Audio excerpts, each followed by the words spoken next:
तर काही घडामोडी पाहूयात संक्षिप्त स्वरूपात। 12वीचा निकाल 2 जूनला जाहीर होणार आहे। दुपारी 1 वाजता ऑनलाईन निकाल पाहता येईल। 12वीच्या विद्यार्थ्यांना निकाल ऑनलाईन बघता येणार आहे, तर 10 जून रोजी विद्यार्थ्यांना मार्कशीट देण्यात येणार आहे।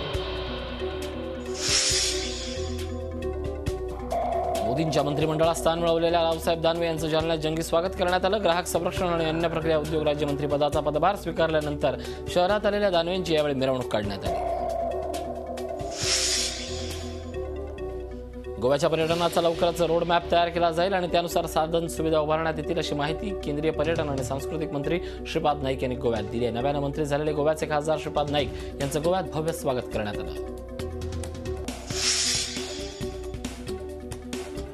गडचिरोली जिल्ह्यातल्या एटापल्ली इथं पंचायत समिती सभापती ललिता महामी यांचे पती गिसू महामी यांची नक्षलवाद्यांनी हत्या केली आहे। शासकीय निवासस्थानी गोळ्या झाडून ही हत्या करण्यात आली। गडचिरोली गोंदियातील सक्रिय नक्षल नेता पहाडसिंगचा अंगरक्षक संदीप यांनी आपल्या पत्नीसह छत्तीसगड पोलिसांपुढे आत्मसमर्पण केलं। सुखी दाम्पत्य जीवन जगण्यासाठी संदीपने हा निर्णय घेतला। यामुळे नक्षल चळवळीला फार मोठा हादरा बसला आहे। माहेरी गेलेल्या पत्नीला आणण्यासाठी गेलेल्या पतीला त्याच्या मेहुण्यानं जिवंत जाळल्याची घटना परभणीतल्या पूर्णा इथं घडली आहे। या प्रकरणी मृत शेख मस्तानची सासू आणि मेहुण्याला पूर्णा पोलिसांनी अटक केली आहे। दुकानातल्या गर्दीचा फायदा घेऊन कापड चोरणाऱ्या 5 बुरखाधारी महिलांना जिंतूर पोलिसांनी अटक केली आहे। कापड खरेदी करण्याच्या बहाण्यानं या महिला दुकानात प्रवेश करून गर्दीचा फायदा घेत चोरी करायच्या सीसीटीव्ही फुटेजच्या मदतीनं पोलिसांनी या महिलांना जेरबंद केलं आहे।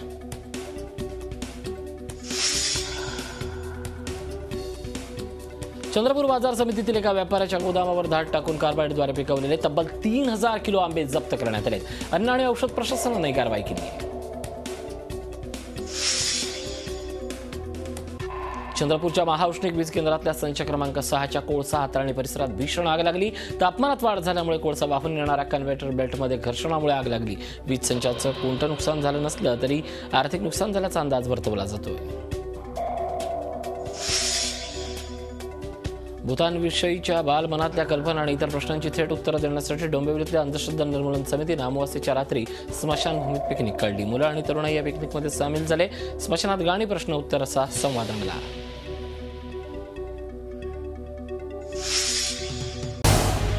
झी 24 तास रहा एक पाऊल पुढे।